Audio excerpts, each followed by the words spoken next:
Right, we're back.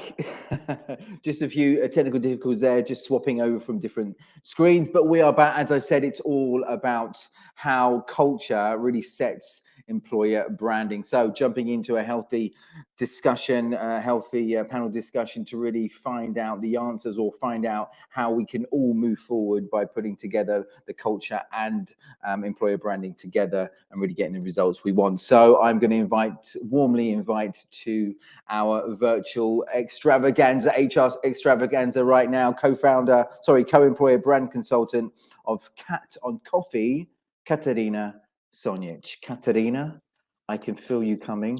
Hello. Hi, Katerina. How are you doing? Great. I'm so excited. Looking forward to this panel discussion. And so we're excited as well. I'm looking great, sounding good. We love your background. Thanks. Is that an office or is it a home? Give us the secret. Where is it? In office, it's some co-working here in Belgrade in Zemun, actually called Nova Iskra. So I love it too. Yeah.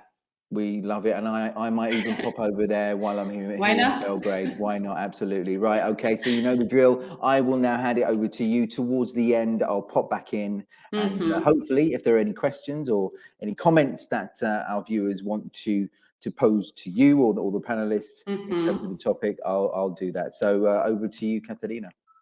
Thank you very much, Peter. Hello everyone. As you know already, our topic for this panel discussion is actually how does culture set employer branding? Yes, it can be a very wide topic, but we narrowed it down a bit, and I believe we will bring you some value today. As mentioned before, feel free to ask questions. I will try to keep on track with your comments, and I would really love to have you as a part of our discussion. So today we are having a true mix of participants. A few interesting ladies will join us very soon, and I'm very eager to see and to hear what they will comment on our topic for today.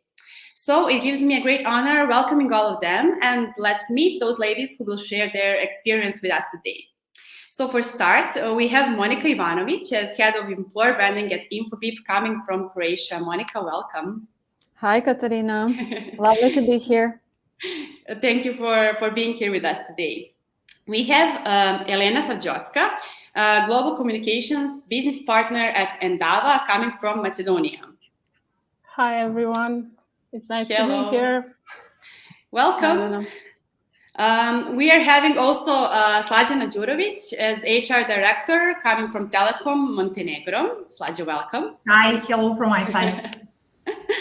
And we're having Larisa Grizlo as Senior Director People, Culture and Communication at A1 Slovenia and A1 Serbia, but currently joining this panel from Slovenia. Welcome.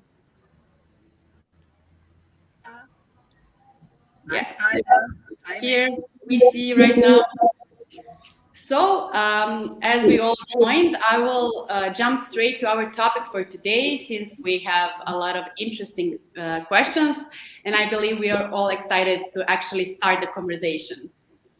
So the first question for today is actually, who drives the company culture, and how does it differ when having offices in different locations? Monica, I would like to hear your perspective on this question. Thank you, Kat. Well, as you know, we always talk about culture and what culture is not. But I think if we put it like very, very basic, it's about almost everything. It's about people, it's about how we behave, about our norms. So it's very hard to pinpoint, like, is there like one thing driving the culture? Usually we talk a lot about leadership and leadership affecting culture. And I do agree that the leadership definitely sets the tone. But at the same time, I think it's about all of us. So all of us are at the same time living the culture of our respective companies and shaping the culture of our respective companies. So in the end, I think it's also very important to understand what drives us as people. And that is ultimately what's going to shape the culture. Of course, we are living in very curious times. So as you can see, majority of us is working from home or working in a hybrid way. This definitely affected a lot how we work and how we live, but also our company cultures. And in this way, I think that that part also kind of set the tone that we need to realize that there are a lot of things affecting it. There is no one size fits all. So in all of this, I guess the best thing we can do is try to be aware as much as we can how these differences and variations can basically impact our everyday lives, and then in turn how does that impact how we work today. So I can talk a lot about different cultures because my company has offices around the world, so we can definitely see some differences there. But overall, I think when we go into the topic of culture, we definitely see that there is no one approach that we can take, but it's both kind of combining the business preferences and personal preferences and understanding our roles and whatnot. Yeah, great. Thank you, Monica. And Larissa, what is your perspective on this question, especially when it comes to different locations? I mean, what can I add to Monica? Monica actually said everything what I also wanted to say. But it's really amazing. I mean, Monica mentioned the pandemic time and how we somehow needed to adjust to the new world and reality. And this is so much true, you know. And actually, I think maybe, I mean, I would say culture used to be in the past times or pre-pandemic world something quite stable, quite the same for a longer period of time within a company. And now, I mean, everything is moving faster and changing faster. So also our culture needs to align and adapt to the ever-changing environment daily, I would say. And of course, when you have more locations and exploitation, it's even harder in a way. But on the other hand, it's maybe easier because you need to somehow define as a company what is really uh, the most important to you, what you value most, what you want to somehow that it sticks, you know, and you repeat all the time all these stories around. Because anyway, the culture is also stories, you know, stories which we are sharing within the organization and with the external world. Also, the stories which we are sharing from one location to another. And when they are based on the same, let's say, base ground, same values, behaviors, the way we do things around, then it's relatively easy to somehow have aligned kind of culture in different locations. Yeah, can I add something to what Yeah, Larissa of course. said? I think she also really has a good point. I think a lot of the times, us as being professionals in HR or employer branding, we try to kind of stick to kind of building that consistency and raising awareness. And to do that, we do need to have some global alignment in all the regions or offices and understand what the values are.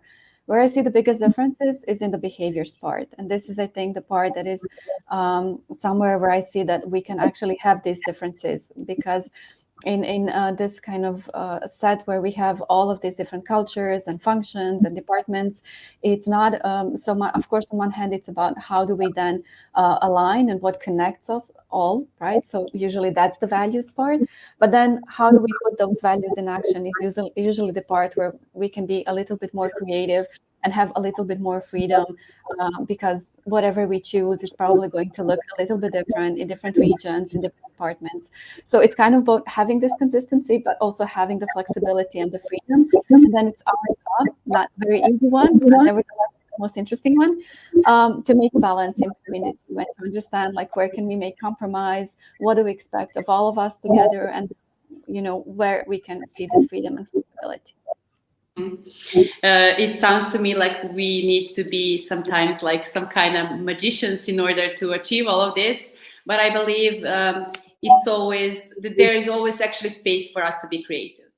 So when we were actually preparing this panel discussion, we were talking a lot about authenticity about the brand and what actually makes one brand authentic. So I wanted to ask Helena, how do we actually define what is authentic about us, about our culture, and how do we actually communicate it internally and externally? Yeah, so this is a very broad topic, but what I can say is that every organization has its purpose and values that drive everything forward. You already mentioned the values part. They're like a North Star that will kind of guide us and give a sense and meaning to everything and make everyone feel like a part of something big. And finding that core purpose and creating the values is a must these days. And with so many different organizations, I think being unique and targeting niche markets is something that will help us stay authentic. But you don't always have to have that big idea or to have that awesome product, because you can't always have that. It's all about the way you communicate what drives you as a company to the internal and external audience with targeted messaging that will match their views and their interests. So that's where the company values come in. If you implement them, if you stay true to them in everything you do, in each action you take, or in each project you start, that will make everything easier, and that will shape your culture. And I think a very important thing to remember is to be honest. Transparency is a prerequisite if you want to build an engaging and authentic culture, because we all have our successes, but we also have our failures. And combining the both of them is what makes us authentic. And I think that same applies to company culture.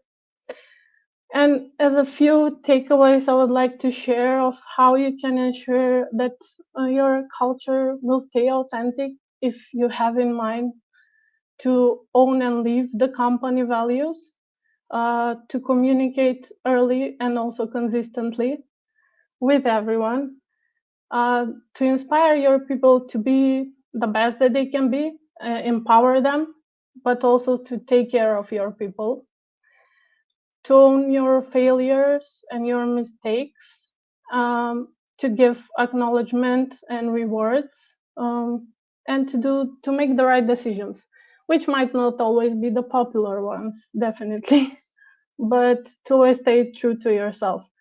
Because cultures which are unique, they always have that part of honesty, openness, and it is very important to stay true to that, and that's how you will adapt to fast changing environments like we live in one now. Elena, I would like to make just a quick follow-up question. How do you decide which channels would you use when it comes to that implementation part? So when we envision our messaging and everything, but when we want to actually implement them, how do you choose the proper channels and actually tone of voice? Yes. Well, it's all about the research you make in the beginning to really know your audience internally and externally. Goes the same for both. And by creating the personas of your audiences, really know their how they communicate, where they communicate, will really define your channel mix, because it cannot be the same for each type of audience. And you have to make like a different channel mix for each audience, and it really defines what kind of message you want to transfer. So those are the two things you need to have in mind when communicating with your audience and your employees. Great, Elena. Thank you for this. And Slađo, now is your turn to give your perspective on one question. We were also mentioning transformations, and since you have some experience with that, I wanted to ask you, like, how transformations actually affect our culture and our employer brand, especially if we are having some transitions or if we are changing our brand itself, and what is actually crucial in managing these changes. Slađo, please unmute. Yeah, we can hear you. Sorry, thank you for a great question. I think that each HR could speak on this topic for hours, because transformations are always a chances, but a threat at the same time. because it's natural in people behavior that transformation can be either great chance to have a great culture or spoil everything. So this is, let's say, I would say, a tough question to answer, and depends on which change and which transformation. But for sure, transformations can affect employee brand and culture very much. These days, employer branding has, I would say, even more influence than ever before on the company culture and stated values, because while the company culture is shaping the employer brand, employer value proposition, I would say, is something that is truly a differentiator in all of this situation, and something which can differentiate us from our competition. Because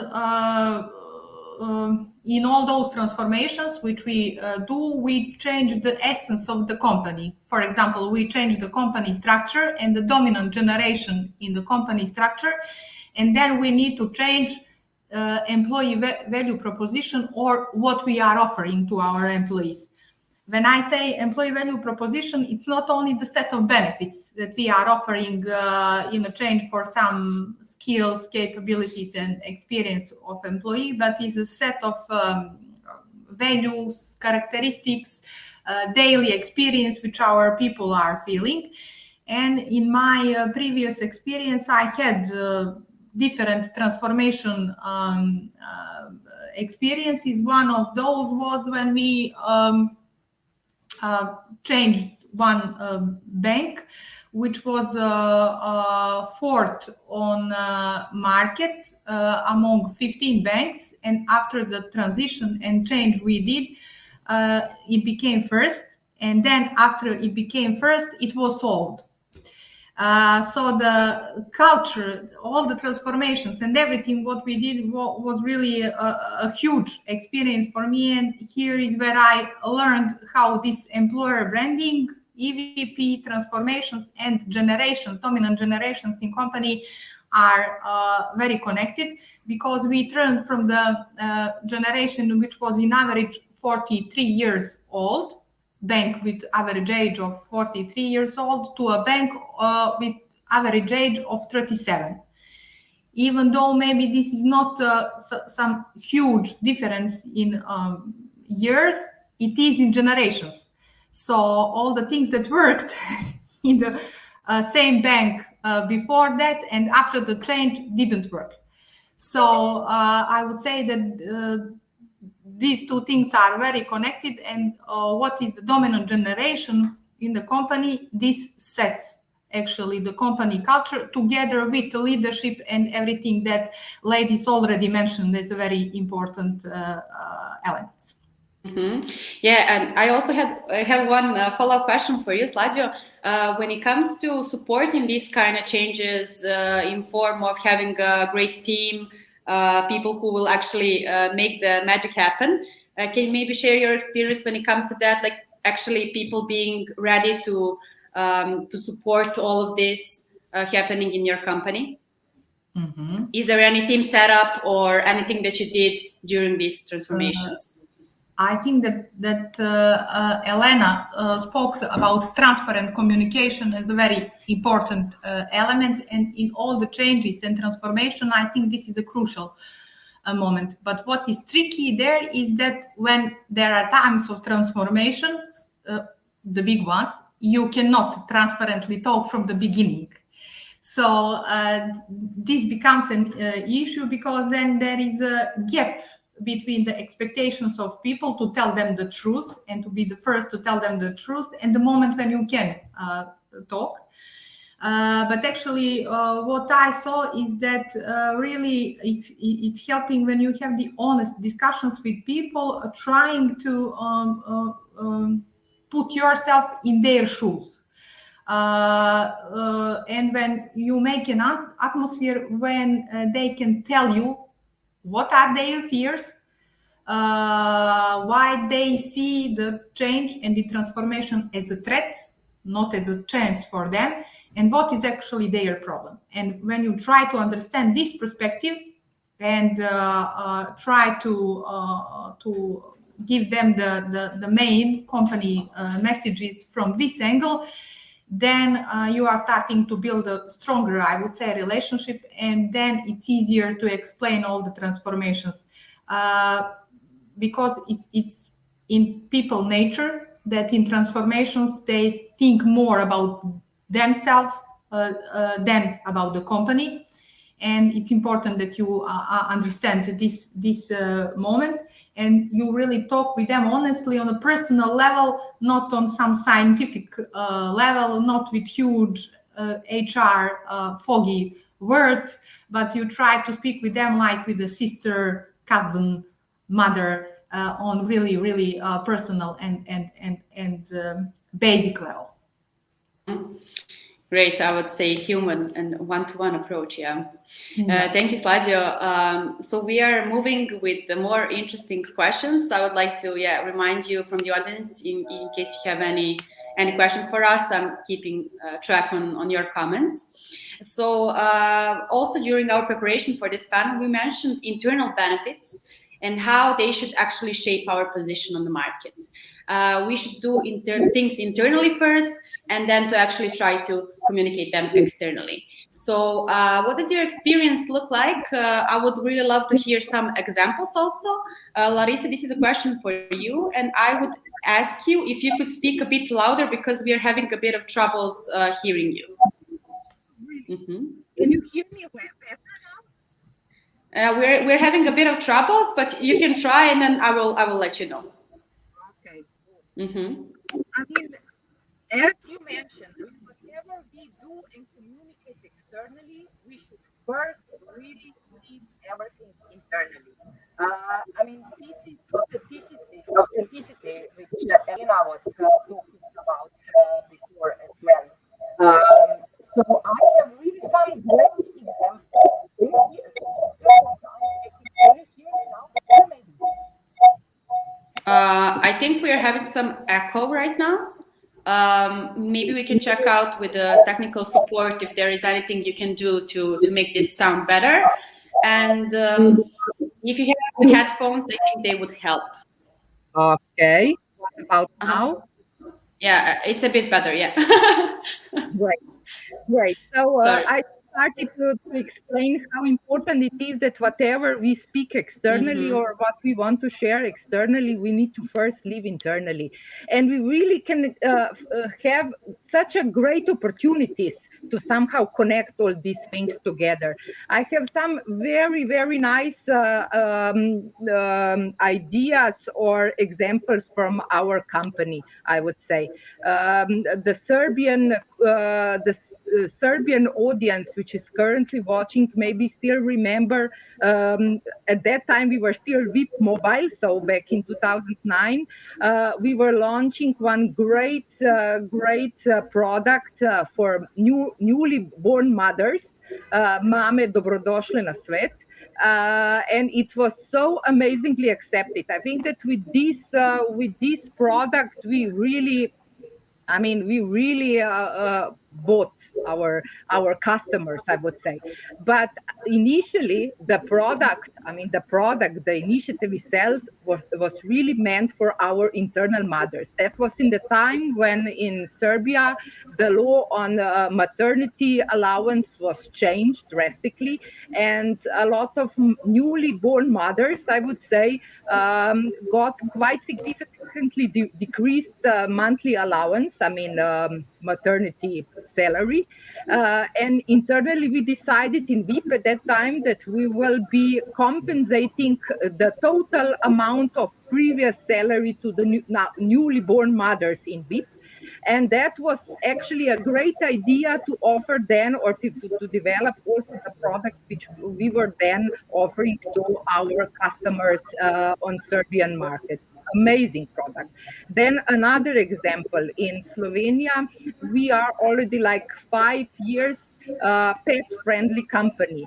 And so if you would be walking here in Slovenian office, you would actually meet quite a lot of dogs. I mean, from small to bigger ones, and we really love it, you know. And maybe just half a year later, we actually implemented the same kind of approach also in our shop. So all our shops are pet-friendly, so our customers can enter with their dogs, cats, rabbits, to buy a new product, to change something or whatever. And these are the things which are really important, you know, important to us as humans, and then of course also to our customers. So I think these are some good examples. Great, Larissa. Thank you very much. I really love the one with the pets, especially. I think it's a true space for show don't tell attitude. So Elena, what about you and your experience with this? Yeah, I can also share some examples, but I wanted to say first when shaping your internal benefits mix, it's really important to dedicate time and resources to explore and gather data, gather feedback, and stay like in contact with everyone uh, that really are impacted by those benefits. So you really have to find out what do our employees want and what does our external audience also do they want to hear about us. But as we already mentioned, we have to be careful not to communicate something externally that is not true internally, because it can turn into a disaster, a nightmare, really, really fast. I have also two examples that I would like to share. One of that is that in Andava, we really have very versatile career paths and opportunities. But how do we make sure that we stay true to that is by having a career coaching program where each employee has their own career coach that helps them in defining what are their goals for the future, and also what do they want to achieve as part of their journey in Andava. And externally, they help us to identify stories that we would like to share with our audience. And also, we can motivate people internally to be the best that they can be. Another example is a team that we call Endava Engagers. Those are the people that help us or participate in brainstorming, planning, and implementing projects and initiatives, mainly for employer branding. Because at the core, one of the core values of Endava is being open. And this team helps us being open to our people, because aside from their involvement in everything we do to increase employee engagement and how we speak to our external audience too, they also stay connected to our people internally, but also to the external audience. And they really help us in defining to see what is our current status with internally and externally. But also it gives them the chance to see what is like from the other side, and to create something together with us that will be successful and will have an impact on their colleagues. Great. And Elena, can you maybe share how did you choose this dream team? It is a very, let's say, adaptable process, because we actually started the team a couple of months before the pandemic. And they were the people that were always asking questions about the events we were organizing and volunteering to participate in anything. But also we um, actually uh, gave the chance to everyone to be part of the team, and we are always open to new members because we know that everyone has different schedules, but we want to have a versatile team that would be comfortable also for them to participate in these activities. Great. Thank you. Thank you for sharing this experience with us. And I guess you're having a lot of fun working with them. Yeah. Yeah. So Monica, when you were answering my first question, you also mentioned like there is no one size fits all. And actually, my following question is regarding this. When it comes to benefits and communication, there is actually really no one size fits all. But what is your experience on this? How do you actually adapt to different profiles, and why is transparency important within this context? Thank you, Kat. A very good question. I think originally when we spoke about this, it was probably in the context of us working fully remote or this new trend that we see now as kind of working from anywhere, right? Well, yeah, I think that it's on one level very difficult in this new time not to personalize things. It will become even more difficult. So what we've seen on the market is that things change very rapidly. We've seen big shifts happening on the talent market. And when I talk about talent market, I don't mean just the people that we hire. I also mean about all the people that are our talents within the company. So big moves have been happening, especially in the last year or maybe even in the last 2 years, since we've seen this whole shift to working from home. For example, our company Infobip has been working from home since February last year. So we've seen a lot of things change and we needed to adapt. So during this time, we did a lot of surveys to understand what is happening with our employees, what do they need, because also when we talk about benefits, a lot of times we can talk about compensation, we can talk about different things we add on top of that compensation, but it's also about all those small things that makes a community work. So what we tend to do is we kind of tend to monitor what is happening with our employees, like what they are satisfied with, what they are not satisfied with, and then we work together with them to co-create what actually works. A lot of times that's not very easy to do. I mean, there is a lot of regulation. Just recently, when we were working on our work from anywhere model, we realized that there are some things that are similar across the board. For example, we work in 56 countries. So it was a really big project to try to align on that level what we can do and how can we, for example, make future work for us.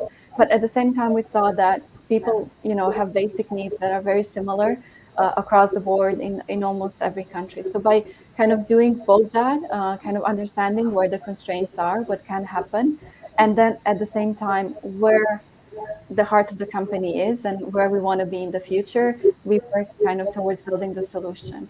So to make things very simple, we ended up analyzing all the regulation in terms of legal, finance, health and safety, realized that, well, when you put everything together, there's only 4 ways how you could go about this topic.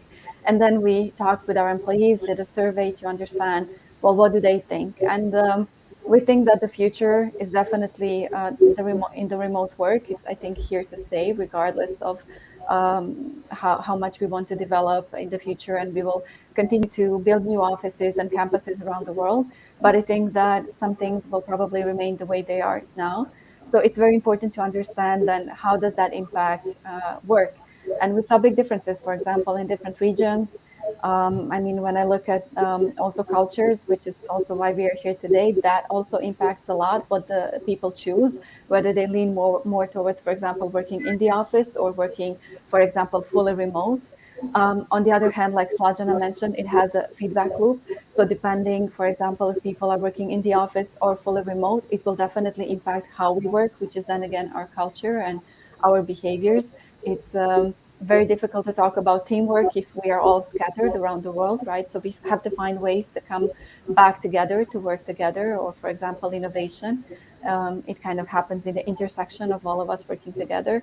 So it's about understanding all these nuances, making sure we again understand what really drives people. Of course, regions are one way to approach this. The second layer is definitely through different functions and departments, because in this way we saw also that we have different teams. For example, if someone is, let's say, working in strategic planning, that person can probably work almost from anywhere in the world, and they can probably do it asynchronously. But if someone is a team lead, then apart from, of course, making sure that they are present at the time that the team is present, they're also more inclined to work in the office or work with their team members. So again, kind of from the role, the work kind of shifts. So it's about all those nuances.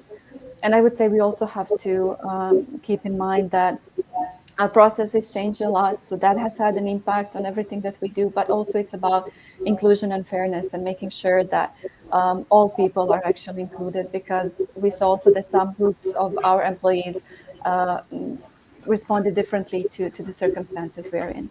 So I would say it's like a multi-layered approach to all of this. And then going back again to what was mentioned around transformation, I think communication is critical.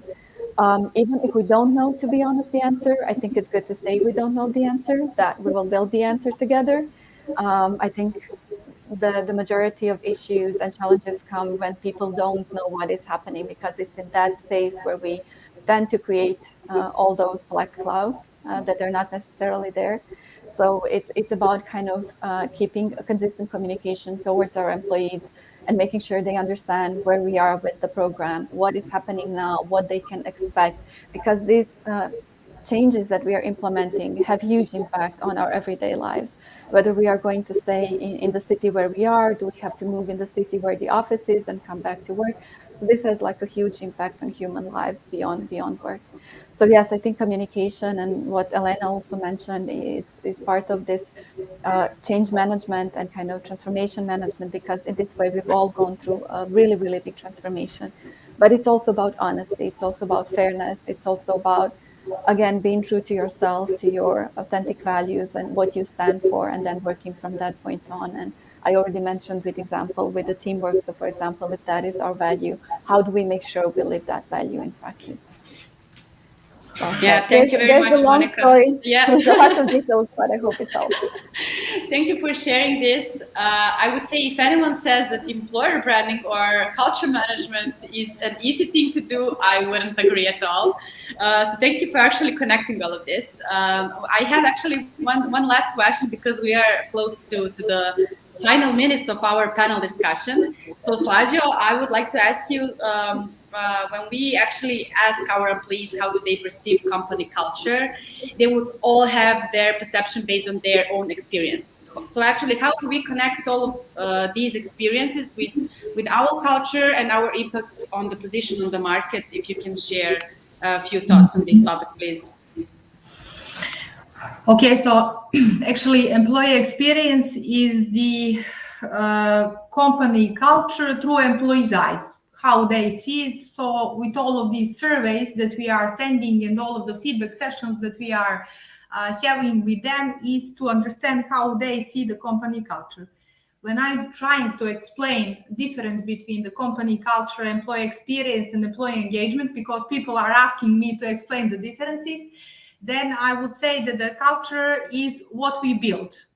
So actually the way to feel and behave and think.